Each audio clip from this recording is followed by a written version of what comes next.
This open meeting of the Triton Regional School Committee is being conducted remotely, consistent with Governor Baker's executive order of March 12, 2020, and the provisions therein is extended by an act relative to extending certain state of emergency accommodations, which was signed into law on July 16, 2022. These provisions suspend the requirement of the open meeting law to have all meetings in a publicly accessible physical location. Further, all members of public bodies are allowed and encouraged to participate remotely. I hereby call this order of the Triton Regional School Committee on March 15th, 2023 at 7 p.m. I am Linda Lukovsky, Chair of the School Committee, and I would like to confirm that all members and persons anticipated on the agenda are present and can hear me. Members, when I call your name, please respond in the affirmative. Erin? I'm here and I can hear you. Caitlin? I'm here and I can hear you. Paul Goldner? I'm here and I can hear you. Susanna? I am here and I can hear you. Matthew? I'm here and I can hear you. Narissa? I am here and I can hear you. Staff, when I call your name, please respond in the affirmative. Superintendent Brian Forget. I'm here and I can hear you. Director of Finance and Operations, Kyle Warren. I'm here and I can hear you. For this meeting, the Triton School Committee is convening remotely via Zoom using the information posted on the district's website, identifying how the public may join. If you are personally attending by video conference using your device as camera, please be aware that others may be able to see you. Committee members and administrators, please remember to mute your phone or computer when you are not speaking. All supporting materials that have been provided to members of this body are available on the district's website with the agenda posting, unless otherwise noted. The public is encouraged to follow along using the posted agenda. Each vote taken in this meeting will be conducted by a roll call vote. Please note that this meeting is being recorded and that anything you broadcast may be captured by the recording. I'm going to read our vision statement. We are a community of learners known for unwavering commitment to meeting the needs of all students. Through the adoption of best practices and our active partnership with families in the wider community who are united in supporting the development of engaged, successful, responsible, resilient learners, students will be well prepared to be ethical, empathetic, and contributing citizens. Oral communications from the public. The next item on the agenda is public comment. Members of the public, the meeting host muted you as you entered the meeting. If you would like to address the committee, please indicate now that you would like to do so by raising your hand on the video call using the raised hand option on the participant screen. The meeting host will unmute you so that you can address the committee. Please refer to the public comment policy language on the agenda when making your comments, and remember to speak clearly and in a way that helps generate accurate minutes. When you have finished speaking, the meeting host will again mute you. The public comment language, the public comment policy language on the agenda reads, members of the public may address the committee for up to 3 minutes longer with the permission of the chairperson. The committee will not engage in a discussion on topics raised during public comment, but may choose to add the topic in a future agenda. This agenda segment will be limited to 15 minutes. Is there anybody from the public that would like to address the committee? I can't see the waiting room, Nicole. Do you see anyone with a hand raised? No? Okay. The next item on the agenda is overnight field trips. Can I have a motion to give final approval for the 8th grade field trip to Washington, D.C. and the high school trip to France? Both will be done in April of 2023. I'll make that motion. I'll second. We're going to have a roll call vote. Erin? Yes. Caitlin? Yes. Paul Goldner? Yes. Narissa? Yes. Susanna? Yes. Matthew? Yes. And I'm a yes as well. The next item is the FY24 final budget. Since mid-January, the administration and committee have been working towards the final fiscal year 2024 budget. The process of developing and refining this budget has happened over the course of 12 meetings, including 3 district communication meetings with town representatives and 1 public hearing. Tonight, we will vote the final budget for fiscal year 2024.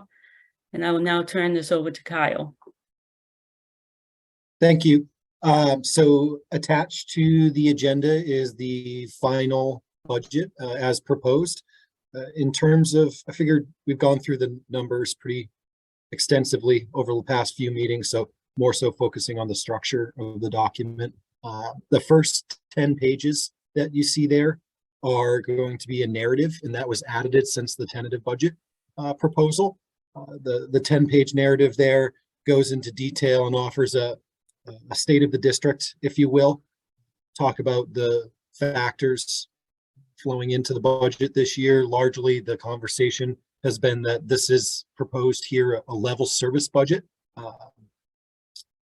The expense side challenges are going to be the large increase in fixed costs, or sunk costs as we call them, with personnel, health insurance, things of that nature. And then on the revenue side of things, going into detail there about the revenue challenges that we're facing, specifically the Chapter 70 formula and historical trend information there on what we've received in Chapter 70 revenue from the state. I'll also talk about the challenge this year of the enrollment shifts. It's been a conversation annually each year with those shifts, or actually this year we've been discussing it. The town of Rowley had the biggest significant impact because of the 30+ additional students that were factored into that equation. And then the remaining portion of the narrative goes into further detail on each of the significant budget areas, such as personnel costs. Worth noting that there are a very limited amount of strategic new spending in this document, and even at that, it's more so items that are a continuation of prior policies. Examples being the stabilization fund transfer and other items there. So then beyond the 10-page narrative, pages 11 and 12 are going to give a line-by-line detail of all of the changes from the FY23 budget to the FY24 budget. And then on pages 13 and 14 gives an in-depth summary, detailed summary, kind of conflicting there, but of the total expenditures proposed in this budget, the funding sources, and the corresponding operating assessments and capital assessments for each of our communities. On page 14, it gives a detail of how those assessments were calculated based on the minimum local contributions stipulated by the state, and then the allocation of the remaining portion of the budget to the communities based on foundation enrollment.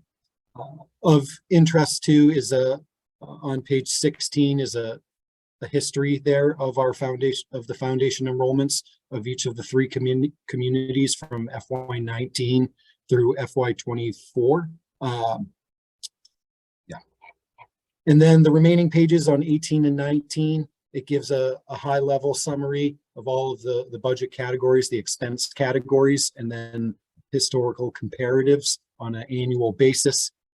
And then starting on pages 20 through pretty much the rest of the documents is a budget for each of the school locations, that historical comparative, and then the current year budget.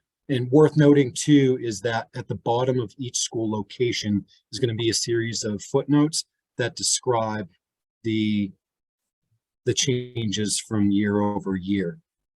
I'll pause there. I can certainly get into some figures if that's helpful, but that's the document itself. I can just add one more clarifying thing, and as you went through the changes, so just to note, Kyle and I have had a lot of follow-up discussions with various folks about staffing changes over the last couple of years, and specifically what Kyle noted, that the only strategic new spending in this budget document is $75,000 for stabilization and $50,000 for the second year of the Chromebook. Other than that, there is new staff. So, but it's all changing in the way that it's funded. So we have a new speech and language therapist and a new registered behavior technician. So that does increase that staff roster by 2.0. However, those services were provided through contracted services previously, so we were providing them. We're just bringing those people onto the staff rather than paying a higher rate as a contracted service, contracted services as well. So the same thing with the Pine Grove special education teacher. that individual, we were doing that through contracted services, bringing that person on. And then even the middle school library assistant, we formerly had that position. Over COVID, that was it was an IA staffing the library. That IA was repurposed to provide services and interventions, needed interventions for middle school students, and that resource was removed. So we're putting that back. We would have had to put that IA in another way for the special education services. So just to make sure that that folks understand that when we shift the staffing numbers, it's not always a clear cut that we're just adding positions into the budget. So Thank you for mentioning that. That plays into the theme, right? With the constraints on our resources, we have to reimagine how we're utilizing those resources in a cost-efficient way. Does anybody have any questions?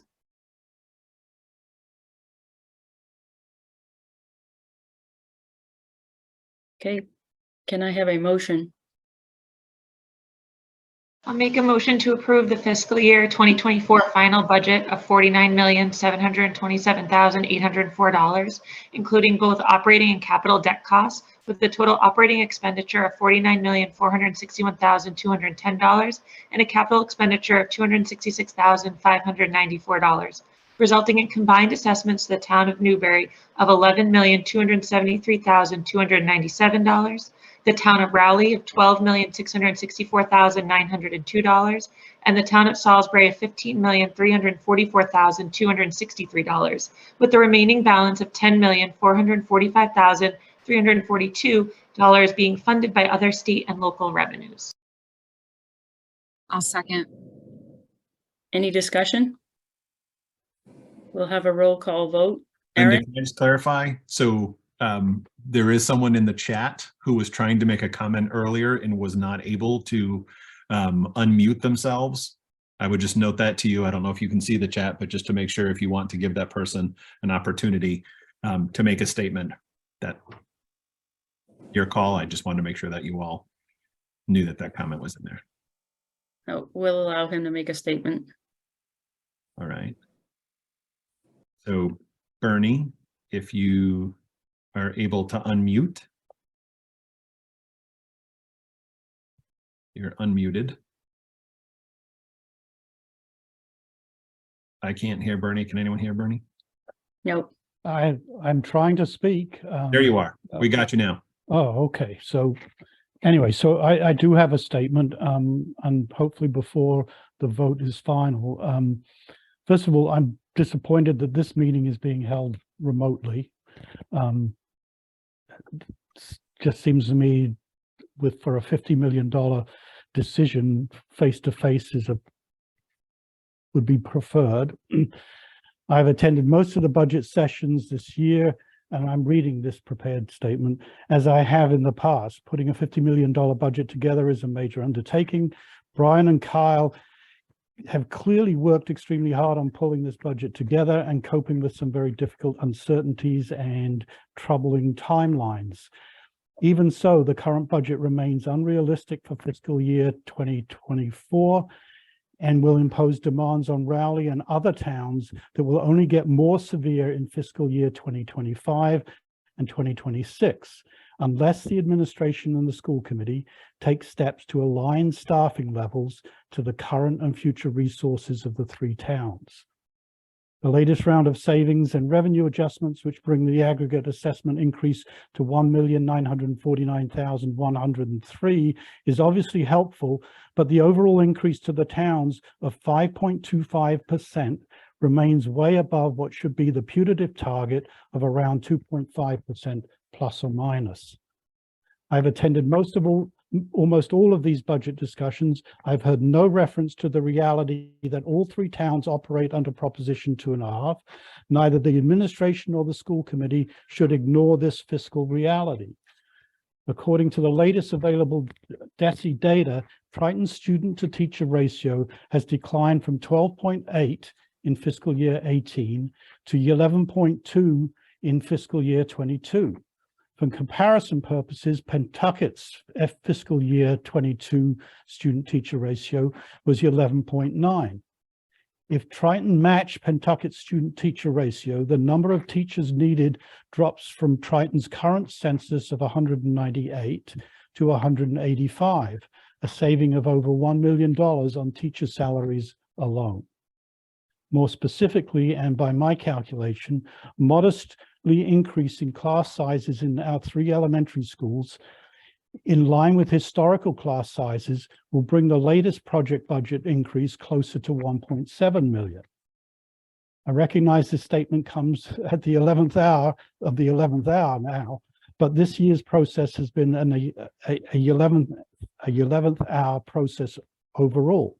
However, I'm not really saying anything different from the questions raised by the Rowley financial team over the last few weeks.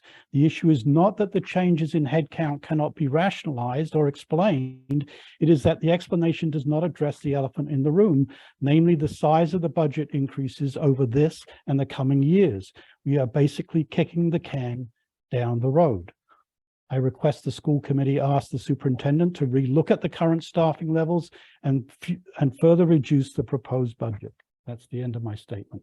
Thanks. Thank you, Bernie. Is there any discussion on the motion? Okay, we will have a roll call vote. Erin, Yes. Caitlin, Yes. Susanna, Yes. Paul Goldner, Yes. Matthew, Yes. Marissa, Yes. and I'm a yes as well. I want to thank Brian and Kyle for all the work that you guys have put into this budget. And I want to thank all of you school committee members as well for all the work that we put in as well. It takes a village to do all the work that needs to be done. And I appreciate everything that everybody does. Can I have a motion? The next meeting is going to be March 23rd, which will be with our legislators, the district communication meeting with our towns as well. Can I have a motion to adjourn? I'll make a motion to adjourn. I'll second. Any discussion?